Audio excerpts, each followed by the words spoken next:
20, I think. This conference is being recorded. Then there's a coalition of over 20 additional partners from nonprofit, philanthropic, governmental, educational, and faith-based organizations. And you can find a complete list of all the partners on our website at whatsnextwv.org/partners. So it's really important to point out that the Center for Civic Life, or What's Next West Virginia, we don't go into communities and organize these conversations. You and the diverse planning teams that you pull together from your community, you are the ones who organize the conversations.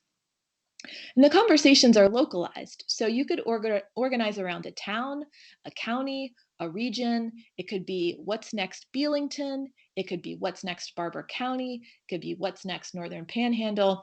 It could even be based on the sector that you work in. So, for example, some philanthropists in the state are having discussions about what's next for philanthropy in West Virginia.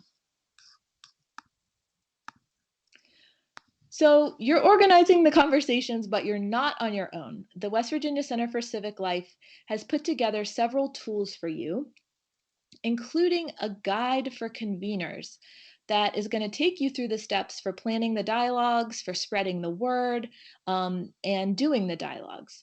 And it's available again for download on our website, whatsnextwv.org/materials. We're also here to talk you through the process and offer you any kind of troubleshooting support if you run into any problems. And we can do that over the phone, we can do it by email, whatever is easiest for you. We're seeing uh, these conversations as a series of at least 3. And the overarching questions for each conversation are number 1, where are we now? So that's looking at where the economy is right now and sort of how we got to this point. The second question is, where do we want to go? So that's a time for coming together and setting directions, weighing options, looking at different perspectives. What are some possible ways that your community could take action to change your circumstances? And then number 3 is, how do we get there? And that's really the part where you're going to be strategizing and thinking about next steps and what those actions would look like. What would it take to get that stuff done? And there's a number of sub-questions for each of these bigger questions that will enable you to lead a productive discussion that ends in this set of actions and a plan for implementing those actions. Here is an overview of what the workflow might look like in your community. So you're here in this webinar, in this little blue box, being introduced to What's Next West Virginia. And when you're done listening to the webinar, then maybe you decide you want to bring what's next to your community. And you would then start pulling together a diverse planning team in your community. And this planning team is really the group that makes the conversations happen. They're doing the work to bring together the public dialogues. And I'll tell you about that a little more in a second. So they get together and they do as broad of an outreach job as they possibly can to members of the community who they think should be a part of the conversation. They're striving for as much diversity as they possibly can. They are doing one-on-one conversations and invitations. They're doing outreach in the local media, newspapers, radio. Maybe they're hanging flyers on bulletin boards. There's a lot of ways to go with the outreach. And we've put together a number of outreach tools that can help you at this stage, like sample invitations, sample press releases, sample outreach flyer. All of these are available on our website under the materials section. So once you've invited the entire community, then the dialogues take place in the 3 sessions. But you could do as many as you wanted. And again, where are we now? Where do we want to go? And how do we get there? And from there, communities could form working groups to then carry out the actions that are decided on collectively during the dialogues. And we can help hook you up with some action planning materials at that stage. So what's next is really designed not to start from scratch, because we realize that there's already a tremendous amount of amazing work that's being done to improve local economies and communities across the state. But sometimes, as we all know, they're doing it in isolation and they're not necessarily talking to each other. So, what's next is really an opportunity for all those groups to come together at the same table and also bring in people who aren't involved, but who want to be connected and active in the life of the community and have some decision making power. So, what's next is really designed to build on and connect the work that's already being done, but then also broaden the conversation and bring in new people and new ideas. So when you're putting your planning team together, think about who in your community is already working on this issue, whether it's faith groups, nonprofits, individual leaders, government, and think about reaching out to them to help organize the dialogues and get them involved from the very beginning. But also think about people who might not be affiliated with one particular organization or institution, but maybe they're a community leader who's really well respected and can bring a lot of people with them. Or maybe they're a person who represents a group that is, significantly impacted by the issue that you're facing. All right, so how do you get started? The first step is going to our website, what'snextwv.org. And if you'll notice up in the right hand corner, there's a tab that says Get Involved. And if you hover on that tab, you'll see a bunch of options. Um, so if you'd like to bring What's Next to your community, go to Organize a Discussion and follow the steps there. If you've already decided you're going to organize one and you've got a time and a place for your dialogues and you're ready to go, then register your discussion and share that information with us so we can post it on our website and help you do some promotion and stay connected. If you don't want to organize a discussion, but you want to attend a discussion, if one happens in your area, go to the Attend a Discussion page and give us a little information, and we'll connect you with a discussion in your area if there's one taking place. You can also share your story. So, if you think there's something really interesting or unique happening in your community that others across the state could learn from, please let us know. And with our media partner, West Virginia Public Broadcasting, we can help share your story with people across the state who are interested in strengthening local economies. The other big thing I want to point out about getting started is that you don't have to generate materials from scratch. We've already created a lot of materials that you can use and you can localize. So if you click on the materials tab on our website, you'll see a number of things. You'll see a discussion starter video, a sample outreach flyer, a press release, a lot of things. But the big thing to notice in that materials section is the What's Next discussion guide. This discussion guide has a lot of cool stuff in it. There's a bunch of infographics with some interesting information about the economy of West Virginia, what it used to be, what it is now, and forecasts even for the future. So that's a great set of tools you can use to have more informed discussions. There's also a section about what towns are already doing, what people, towns, communities are doing across the state to strengthen their local economies. So you can read about some what other people are trying. And then there's also a set of guiding questions for you that for when you convene your discussions that will really help you move from point A to point B. With point B being a set of actions that your community agrees upon that they want to carry out. And we'll supply you with up to 30 free copies of the discussion guide. You can order them right there on that materials page, or you can download a digital copy there as well and make your own copies. So you might be wondering, how does all this information that's gathered at the discussions, the ideas, the challenges, the issues that communities are facing, how does this stuff get collected and used? Well, we're asking facilitators to help us do that by filling out a moderator's summary, which you can find in the convener's guide at what'snextwv.org/materials. You can email it to us, or we can interview you over the phone about it. We'll gather all this information and we'll pass it on to a statewide audience, whether that's policymakers, the media, or the public at large, so that these smaller discussions can build to a bigger conversation that will benefit the entire state. So we know that that's not exhaustive, but that should be enough information to get you started. And again, the first step is going to our website, clicking on Get Involved and organize a discussion. Now, once you've actually get people in the room who are interested in having this conversation, then what? You'll need to be able to effectively facilitate that discussion. So, I'm going to now turn it over to Betty Knighton, who's going to take you through some of the best practices to make sure that the conversations are as productive as they can possibly be. So, here's Betty. Thanks, Catherine. And hello again to everybody.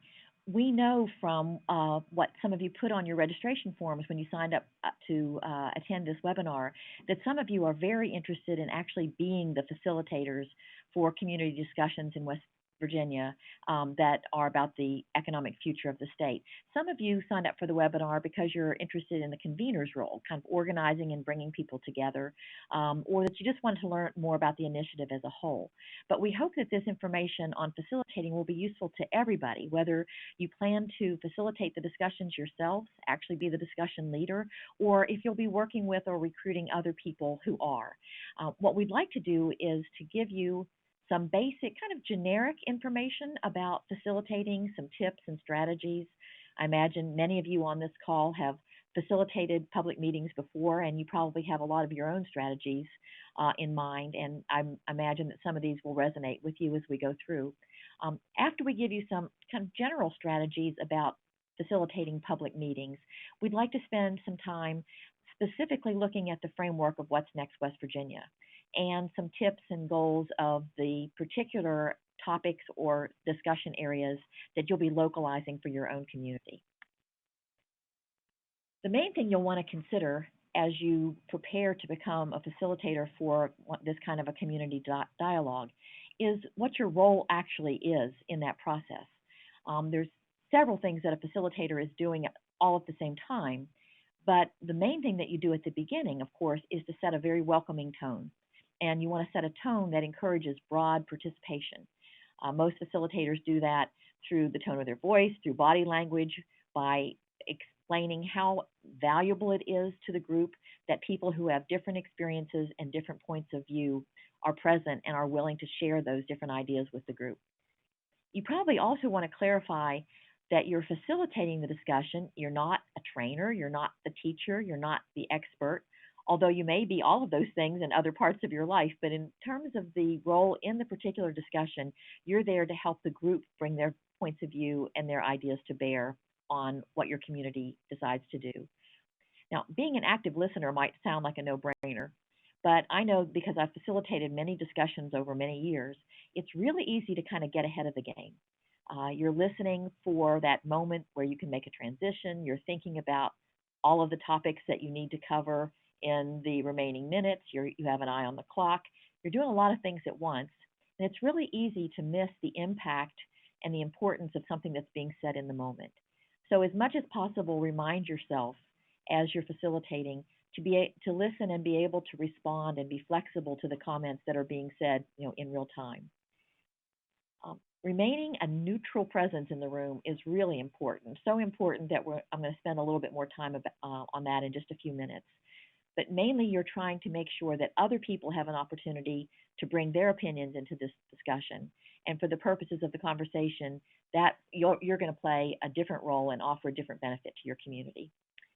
One of the key ways you'll do that is by asking very probing questions that keep the discussion moving forward. This goes beyond the what do you think or does anybody else have something to say, although those questions can be useful at some times. But these are the questions that are really asking people to weigh their ideas, to consider other people's perspectives and what that might mean for what it is that they want for their own community. Going deeper, you're always asking people to think a little bit more deeply and to try to consider elements of community decision making that are well beyond the surface level conversations that we sometimes have. And then finally, and I think this is actually one of the greatest challenges to a facilitator, you'll probably have lots of interested, dynamic people in your conversations. They'll have a lot to say, and you'll have a limited amount of time. No matter how many minutes you set aside for these conversations, it will never quite be enough. And so your key benefit in that group is also helping to keep the conversation moving forward within the time constraints. not to spend so much time on one point that there's no time left for the other points that need to be considered.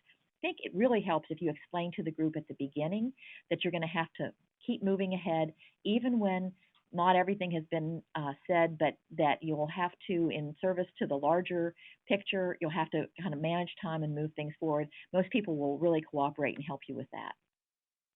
So back to that question of neutrality.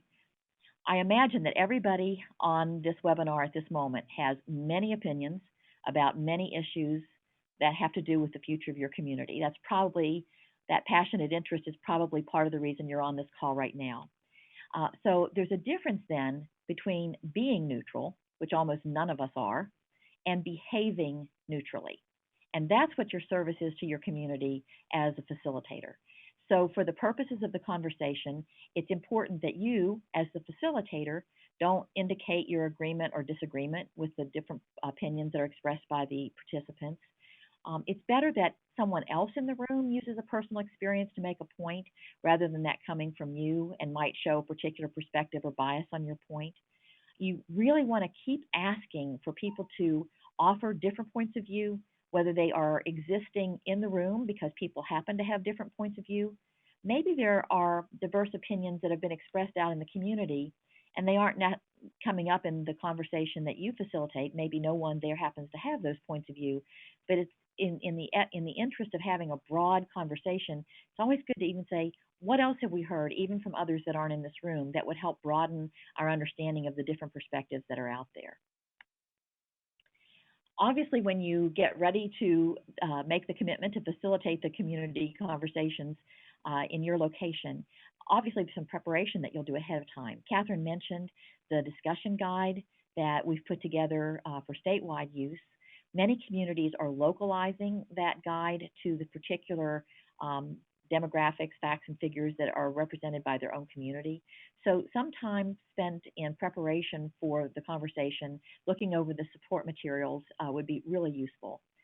When you start the discussion, you'll want to make sure that you give an overview to the group of how the time will be spent, so that it's not just something that's in your mind. Everybody else will be more relaxed and more comfortable if there's a joint understanding of what the scope of work is and the topics are for the evening's conversation. It's really helpful, unless you have a really large group, to give everybody an opportunity to introduce themselves and to personally connect with the issue as soon as possible. So asking not just who you are, but why does this issue matter to you? Matter to you enough that you decided to come to this discussion this afternoon or this evening. Shows the other people in the room the range of human connectedness and community buy-in there is to talking about the future of your area. And then most facilitators begin by reviewing some guidelines for discussion and asking for input from the group if they have other ideas for guidelines that would be useful to the group. Here's an example of guidelines that some of the discussions that we've been in the past have used. You may have other favorites from your own work in community conversations in the past, and this is by no means an exhaustive list, but it's some of the key ones. Usually going over these at the beginning and asking the group to suggest others or to form an agreement that these guidelines are useful is a helpful way and might serve you throughout the whole discussion process. So obviously you want to say something like everyone's encouraged to participate and to listen to each other, that all the viewpoints that are represented in the room and even beyond will be considered, not just considered fairly, but respectfully, that you're going to also go beyond sharing viewpoints with really trying to get down to what would the costs and the consequences be of different actions in your community. You're going to remind them that your job is to remain neutral, but that your job is also to keep the conversation moving forward and to managing the time. And then you ask if there are any other guidelines that would be agreed upon by the group. Mark Persai is here with me, and she has significant experience in facilitating community conversations, and she will talk to you about some of the specifics once you're in the conversation, after you've done the setup that I've described. Great, thank you, Betty. So as Betty mentioned at the beginning, one of your roles as a facilitator is to ask questions that keep the conversation moving forward and to probe deeper into the issue. So there are just some basic tips about asking questions with a purpose. one of the things you want to do is make sure that people are staying connected to the issue throughout the conversation. So you can often ask questions about how specific issues are connected to the lives of those community members at your table or other community members. And you can use that question to bring in identities of people that may or may not be there or perspectives that haven't necessarily come up yet. Um, you also need to make sure that people are really considering the potential consequences of any sort of action. So, are there downsides to a course of action? Or if people are very negative about a specific um, idea or action, you can ask them to consider the potential upsides of an action. And then as these ideas come up and as actions are discussed and brainstormed, you want to make sure that people are being um, evaluating what the consequences, the costs and benefits are of potential actions. So making sure that they're thinking through what sorts of things they may or may not have to give up in order to enact a certain action. And then finally, you want to use questions to keep the conversation happening among the participants. Um, as we've mentioned, these are community conversations, so you really do want the participants interacting with each other and talking to one another about the issue as opposed to everybody just talking to you. So making sure that the participants are actually interacting by saying, could someone give an example of what so-and-so just said? Or does anybody else have other examples that either are similar to the example we just heard or are different from the example we just heard? So along with asking questions, there are 4 basic facilitator moves that you can use throughout any sort of community conversation or any other situation in which you are a facilitator. The first basic move is asking a follow-up question, and these questions are to the same speaker, and that is the purpose of these questions are for you to dig deeper on the issue and or to get clarification.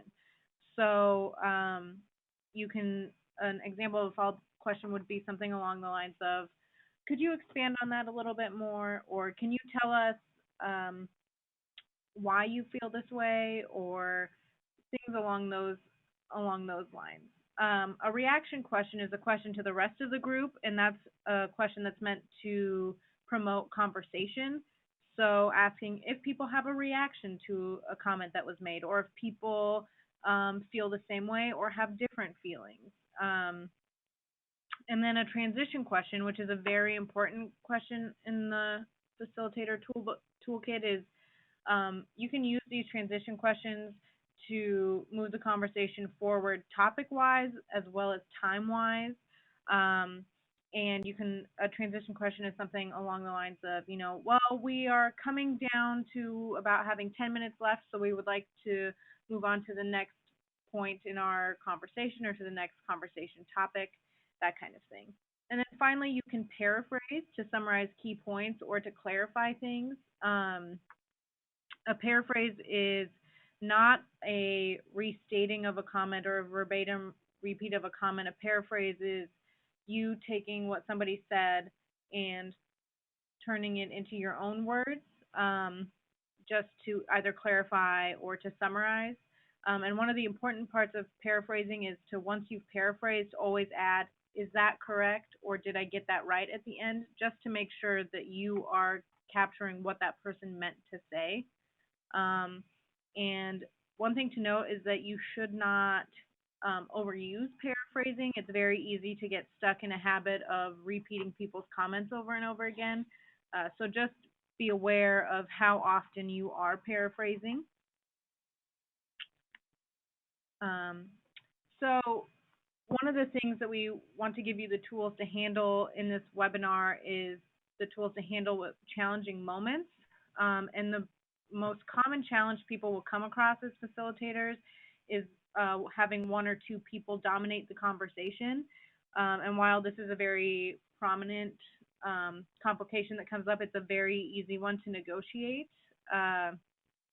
One of the things you can do that's very easy and very respectful is just saying, when you pose a question, after you pose a question, just say, why don't we hear from some people we haven't yet heard from? Or does anybody who hasn't spoken yet have something they'd like to add? And that's a clear opening for people who haven't spoken, but it's also a clear indicator that the people that have been dominating the conversation should take a step back and let other people participate. Another way you can address this issue is by referring back to the guidelines. In general, one of your guidelines should include the fact that everybody should participate, and that should be an agreed upon group norm. So if that's not happening, you can always just say, in our group guidelines, we've established that everybody should have the opportunity to participate. So why don't we leave the table open now for those who have not had the opportunity to participate? So those are just a couple of tools.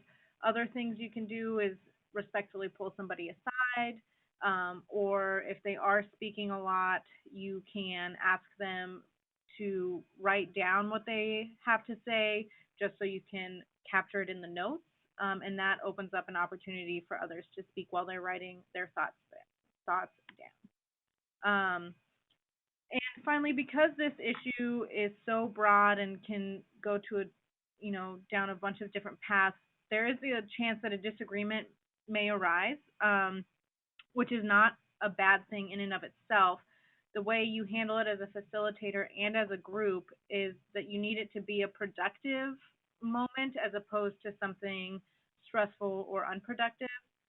So making sure that the participants in your forum understand the importance of knowing what other people are talking about. You may not necessarily have to agree with other people's perspectives, but just understanding why people may or may not believe what they do.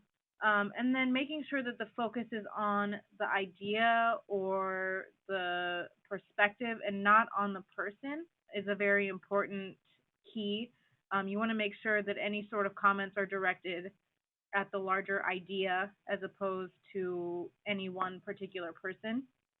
And then make sure that people are summarizing the disagreements in a very respectful manner. So you don't want to say, people who don't care about anybody believe this. Well, that's not necessarily a true statement. So making sure that any sort of summary or conversation around this disagreement remains respectful and leaves room for other people to participate in the conversation in a safe way.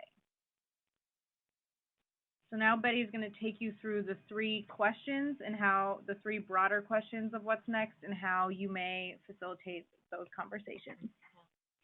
As you've been hearing us talk about some of these tips for community facilitators, it could be that various questions have arisen in your mind.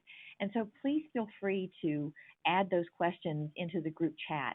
And we've allowed plenty of time at the end of this presentation to respond to some of your specific questions where I really think we'll have some great opportunities for learning from each other's experiences.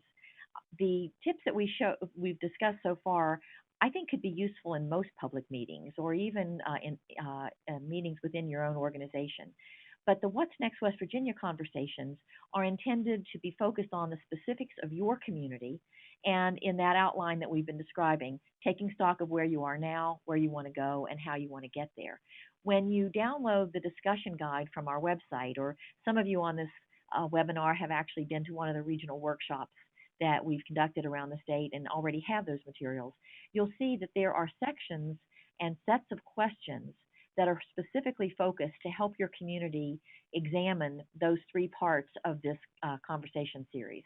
What you're seeing on your screen right now is 2 pages from the discussion guide that get to the heart of where we are now. You'll see all those questions, but let me just talk about the key role of the facilitator and what you're trying to do in this initial conversation with your community. The first conversation is really an opportunity for those who come to your discussion to consider whatever your community's economy is like now, and also to remember and to be mindful of the factors that brought your community to the place where it is now. Maybe some very positive things that have happened in the past, maybe some challenges that you've dealt with, maybe some difficulties that you've experienced. So in this initial conversation, you are going to look to the past a bit, but mainly that retrospective discussion is really for the purpose of trying to decide what it is about your community's past that you would like to retain or that you would like to recapture. Now, you want to be careful in this part of the conversation that you don't spend too much time on this one particular part. You're also, and in main part, what you're doing here is you're taking stock of what's currently happening in your community. There's much creative work and ongoing work in every community in West Virginia at one level or another.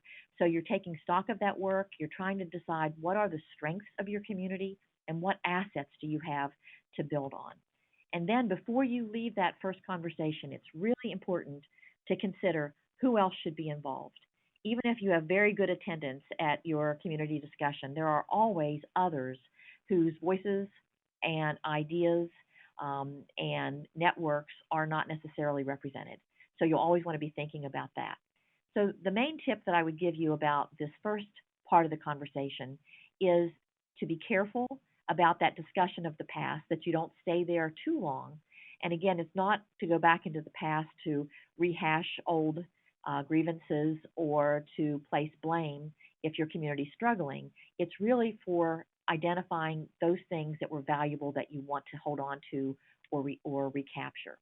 And you might have to encourage participants to think very broadly about what's meant by the word asset. People sometimes think of tangible, um, specific resources, but there are probably a lot of human resources in your community, a lot of talents that people have to share. So you'll want to encourage participants to think in a broad way about what the term asset can mean. The second conversation that you're going to have in your communities, if you follow this basic outline and adapt it to your community's purposes, where do we want to go? Now, I know that your community is already going in a lot of directions. Things are happening all over the state of West Virginia. So, one of the key things that you're trying to do in this conversation is connect those things to each other. Make sure that people in your community are aware of other work that's happening. But then in this section of the conversation, you're really kind of getting down into the specifics of the issues that you want to work on in your community. So, where do we in this part of the conversation about where we want to go, you're looking at a range of options for improving your local economy. Some of these options are already being undertaken. Some of them will be new ideas. But then when you get into the things that you think your community needs to work on, people won't be in complete agreement about how to approach the needs and challenges and issues that are prevalent in your community. So this is really a deep discussion. It's a chance for people to talk about their different perspectives about what should be done, or maybe even why the issue or problem exists at all. There'll be tensions, and by tensions, I just mean people will realize that there are trade-offs, there are different perspectives, even within individual people, about how your community should move forward. You'll have to be talking about what the potential consequences are.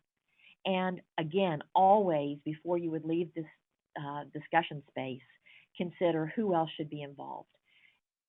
Even after the second conversation or the third or however many you have in your community, there will always be more people, more voices, more ideas that can be brought into the conversation. The main tip I would give you about this part of the discussion is to realize that depending on the number of issues your community identifies as things to work on, you may not be able to accomplish all that in one conversation. As a matter of fact, it's unlikely that you'd be able to do that. Some communities that we've been working with have already identified some issues that they are planning to take up as a result of these conversations. And it may be that you realize you want to work on something in terms of local food economy. You might want to work on something related to an educational issue, maybe dropout prevention. You may want to relate to something about the health of people in your community and how that impacts the economy. So if you've identified multiple issues, you may need to plan additional conversations to go in depth in the areas in which you feel like you need additional conversation and exploration. Before you leave this conversation, though, you want to charge people with this question: what priorities for action should we come back to the next meeting with? And then that brings you to a third conversation or a third part of this discussion, which is how do we get there? And at this point, you're really getting down into the action planning that is going to take your community into the kind of to meeting the goals and the accomplishments that you hope for them to have, they hope for each other's well-being to be able to pull off. Mainly in this section of the discussion, you're considering what's most important to work on. For example, you might be saying to each other, if we can't do everything at once, where should we start? So there may be many good ideas and you're deciding among and between them. You would anticipate some of the challenges and how you're going to deal with them, plan for some specific next steps, and again, always consider who else should be involved. The main tip for this one is to keep the focus on what you're going to do after the conversation, to put plans in place. It may be work groups, it may be ongoing collaborative efforts in your community. Your community is going to decide how to organize itself to keep this work going and to accomplish the goals that they've prioritized. At this point, we'd like to hear from you. What questions has this raised in your mind? And Lauren's going to facilitate us working through the questions that you might have that you can be adding in the chat section as we go forward.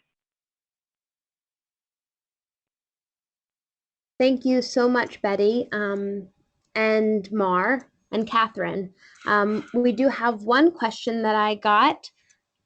A participant wants to know why in community conversations does everyone have to participate?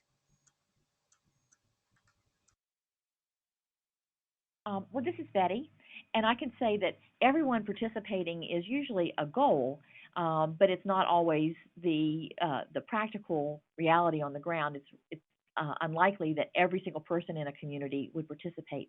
But what you are trying to say to the community is that all are welcome to participate, that everybody has an opportunity to participate. And because there's already a lot of work going on in your community, a wide range of people, there probably are a lot of people that know quite a bit about what's happening.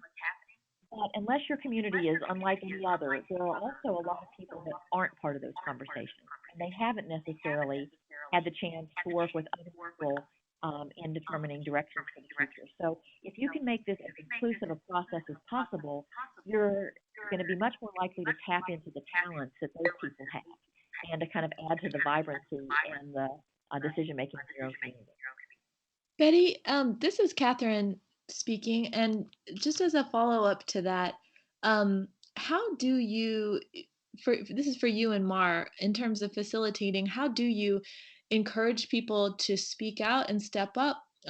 Maybe people who normally wouldn't be comfortable speaking in a group situation like that. Are there ways that you can sort of make them feel more comfortable, or are there techniques to draw people out? Yeah, actually, there are a few different techniques. I saw a really interesting study a long time ago, and it's been useful to remember that. As much as you can, give an opportunity for everybody in the room to respond to something early on in the conversation. The better off the group dynamics will be as follows. Here's what I mean.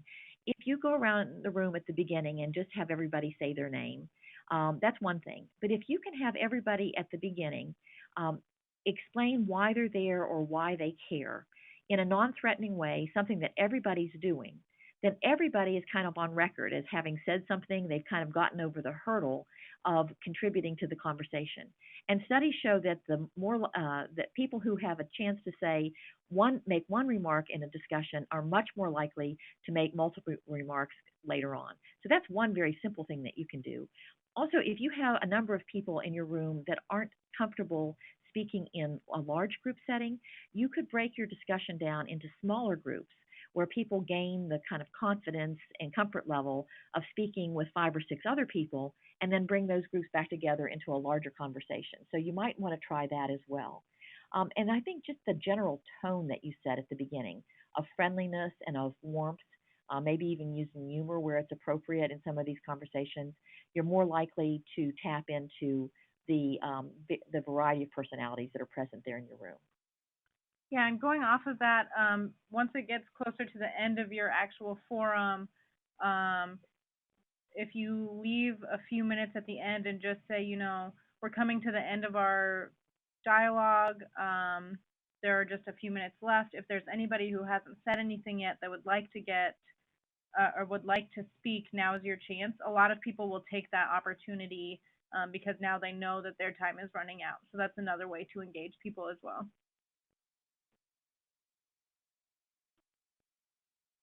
Thanks for answering that question, guys. We've got another really great one. Curious about using icebreakers for meetings like this. I think that's a great idea. I was just in a meeting in Washington where it was really a conference about dialogue, and the icebreaker that was used by that facilitator was some version of what some of you may have seen on television or someplace in your life as speed dating, where people basically sat in two rows and they had just a few seconds as they moved down chairs, almost like like in a row, to introduce themselves to each other and to say one or two things about something that they cared about in the community. Some of the questions were even comical ones, and so everybody is kind of getting a chance to meet multiple people, but in a non-threatening one-on-one way. That's just an example of one icebreaker that I've seen that's very useful. I think people are very, very creative about the use of that, but I think that's a good idea. And the most clever use of time, I think, would be an icebreaker that also is relevant to the conversation and that gets the conversation off to a good start because it adds information or perspective right from the very beginning. Great, thank you so much, Betty. We've got another really wonderful question from Emily.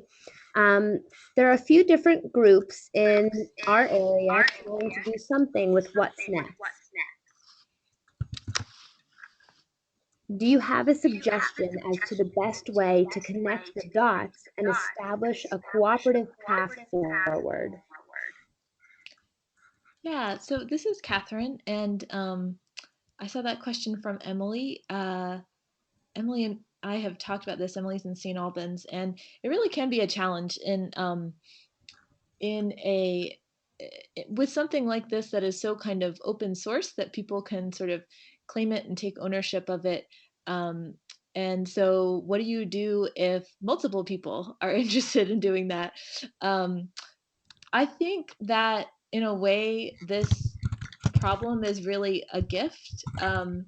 Because when I hear that question, that there are a few different groups in the area trying to do something, well, to me, that starts sounding like a planning team. You have the beginnings of a planning team. That group of people that I mentioned in the earlier part of the presentation who are really going to be bottom lining and doing the work. So my suggestion would be to have a meeting of all those stakeholders, all those interested parties, to really get organized and make sure that everybody's on the same page. Because again, if everyone's kind of having their own little discussion in their own different sort of corners of the community, then it can become chaotic and confusing. So getting everybody in the same room and then start assigning roles to people, because I think if people know that they have a specific role in the planning team, I'm responsible for sending out emails to people, keep people connected, or I'm responsible for always making sure that we have a place to meet. If people know what their job is, then it's easier to share the work so that one person isn't responsible for everything, um, or frankly can't control everything, right? If you're trying to kind of share ownership of the initiative. So knowing your role can like give people ownership and it can give people direction, but it can also give ownership to the group.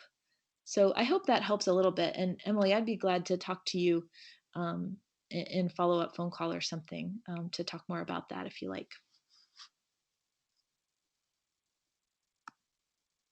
Thanks, Catherine. We've got another question. Is the goal of What's Next West Virginia process, or the What's Next West Virginia process, deliberation or consensus? Yeah, so that's a really good question. Consensus, I guess, can mean different things, but um, in general, the way that I hear that question is, consensus meaning that everyone agrees. There's 100% agreement about a path forward. And I don't think that at the West Virginia Center for Civic Life, we're putting forward any particular model, like that everyone has to agree. But I think it really is more about deliberation, talking through and weighing benefits and drawbacks. What are the consequences of a particular action? Really having that careful, considered back and forth that I think of with the word deliberation. I think that's more in line with what we have in mind. But it's really important to emphasize that communities can adapt this process however is best for them, and um, adapt it to whatever their needs are. Achieving consensus is can be really challenging and difficult, and adds a layer to the whole process. Um, Betty or Marv, would you like to talk any about this issue of how do you actually make decisions? Does everybody have to agree at the same time? Actually, I think that the idea that what you expressed, Catherine, is pretty much the way that it goes, and that is that people weigh things together. They don't necessarily come to complete agreement in terms of a path forward or multiple paths forward. What I often, as a facilitator, say is, okay, after we've had this conversation, after we've understood what various options exist for our community, are there areas in which we can move forward and want to work together despite the fact that there remain disagreements among us in certain areas? So you're looking for what's sometimes called common ground for action. You're looking for those areas in which there's enough agreement in your community, there's enough public will, there's enough sentiment behind it, and there are people who are willing to take that work forward and actually try to implement it. So that's what you're hoping that will evolve or result from these conversations, is additional ways for people to work together, even though they won't be like-minded in all parts of the conversation.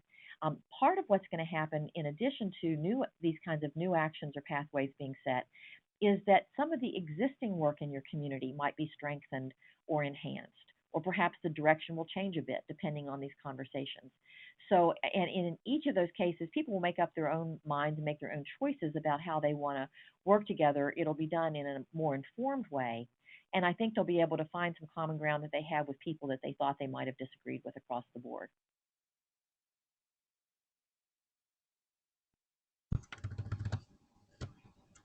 Thanks, Catherine and Betty. That was great. I've got a couple other questions that Catherine generated from registration. So one question is, what are some ways to capture participant ideas? Uh, there are actually several ways that you could approach that as a facilitator or an organizer, and it's hard for any one person to do all of this. So any of you who are listening, you need to enlist the help of other people in your communities to do this. But one common way that people capture the ideas that come out in their discussions is through two different kinds of recorder notes. And one set of notes is what you've typically seen in public meetings, flip chart paper. Some people do this, you know, um, with a projector and a computer, but you're basically taking notes of the key points that are made, the key ideas that are mentioned as the conversation progresses. Those kinds of notes are really useful for you in your planning purposes, so that you can remember what was said at one meeting and the key points that were made as you move forward into the future. There's another kind of notes that I think are equally as important. And my shorthand for those notes, I just call them like at the seat notes. But basically what's happening there is some other person, not you as the facilitator because you're going to be way too busy, but some other person be taking more detailed notes of what's happening in the discussion. And this is where you focus on the stories that are being told. You focus on the specific language, the quotes of people in the room. Often somebody in a very straightforward and simple way can say something so elegant and so powerful that summarizing it doesn't really do it justice. And you just really want the actual words, the actual comments of the people in the room. Those notes are really important, not just for the people in the room, because the people in the room heard those comments, but when you're trying to communicate to people outside of the room, the flavor of the conversation, the power of the words of the people that were said. When you're trying to share those conversations with others, having the stories and those human voices to share with others is really important. Additionally, we are producing questionnaires that we'll supply to you as the facilitator or the organizer. And these questionnaires have a series of straightforward, hopefully open-ended questions where people can capture ideas, their own points of view, or what they think was some of the key ideas that came up in the discussion. And we'll be looking at that, and you'll have those as at your you'll have access to that obviously as well, because you'll be collecting that information in your communities. So that's a third way. And then a fourth way, Catherine mentioned these facilitator summaries that we're going to ask the facilitators to share the big ideas and concepts with us that came out of the forums. You'll be able to do that online or on, in paper copy that we'll send to you. And in some cases, there might even be some recording. This is up to you locally, obviously, but if the group agrees to it, you might even try to do some audio or video recording of some of your conversations. So think strategically, think in terms of multiple dimensions, because we want to pull together the ideas from these conversations into things that can be shared around the state. We really, really want to help you capture what's being said. So please let us know if there's some ways that we could help you in trying to do that. We want to tell the stories of these community conversations and the ideas they represent.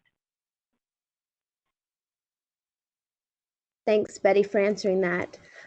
We've got a couple more minutes for the webinar, and I want to make sure that everyone knows how to stay connected in case there are any questions that you had that were unanswered, or if you just want to connect with what's next in future planning and facilitation. So I just want to address one more question that Catherine got from registration. That's a really interesting question about getting past the obvious answers and working towards solutions that are outside of the box.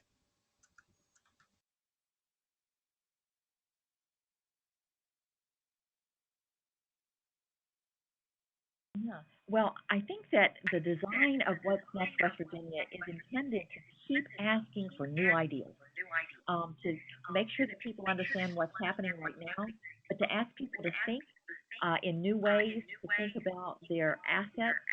Just that is a way to go outside the box. I think we're often conditioned to think in terms of our problems. What problems do we have, and how can we address them? And obviously, that's an important thing to do. But these conversations are built on the idea that we can break out of that thinking where we might be stuck for a while, and to think about what strengths do we have, what good things are happening in our community, what assets can we build on.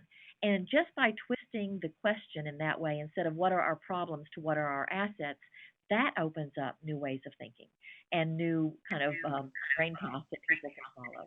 And then I think as a facilitator, you would really help your community if you just asked the question that Lauren raised, if you just asked that directly. What new ways of thinking do we have? What haven't we tried that we're excited about trying in our community? Just encouraging people to think beyond the current into what's possible, I think would set a good tone for the conversation. Yeah, and this is Catherine. I just wanted to add one thing to that.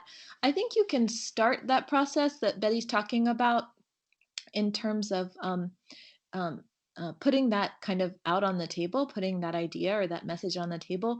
You can start that even as you begin doing outreach, and it's really an opportunity to frame the conversation before it even starts. So when you contact your local press about the conversations to try to get some publicity, when you send out an invitation to people in your community, inviting them to the conversation, when you create a flyer, all of these are opportunities to get that message into the framing of the conversation. As you're communicating what this is all about, you can use language that tries to sort of trigger that new out of the box kind of thinking. So it'll be about thinking about what is that language that's in everyday person speak that will sort of plant the seeds and get the rails greased to open up people's minds before you even step into the room.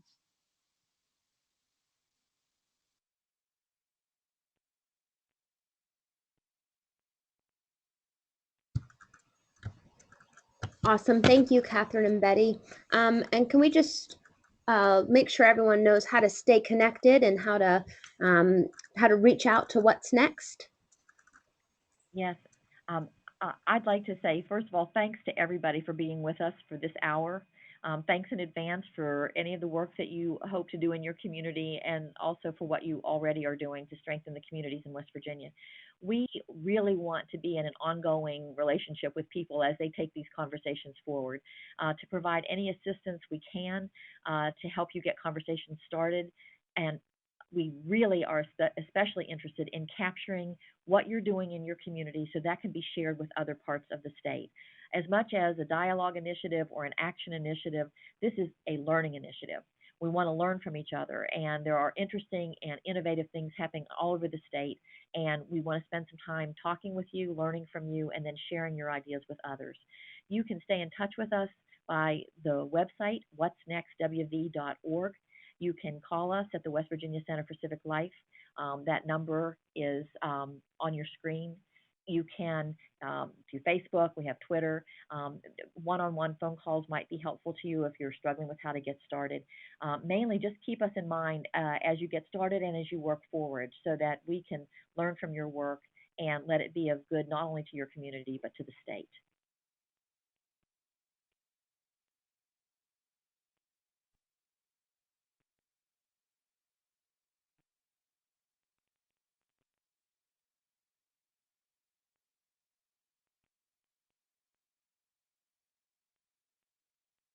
So I'd like to thank you all very much for participating today. And we'll also be planning additional webinars in the future on topics that are useful to you in terms of your local work with What's Next West Virginia. We're certainly on the mailing list now, and we'll be keeping in touch with you through emails and news blasts so that you can know when upcoming webinars are. You can go to our website if you'd like to have the recording or the slides from this webinar today in order to be able to download those. You'll find those posted there. In the coming days, we'll post some additional facilitation tips there for those of you who want some more information about that. And also, we'd like for you to let us know if there are other things that you need that we could help you with. Just be in touch, let us know, and we'll try to meet those needs. Thank you all so much for participating today, and thanks to Lauren at the Community Development Hub for facilitating this technology for us. And thanks to Maura Persai and Catherine Moore for all of their work in helping put this together. Yeah, thank you, Betty. Thanks to everyone who attended. Yeah, thank you all.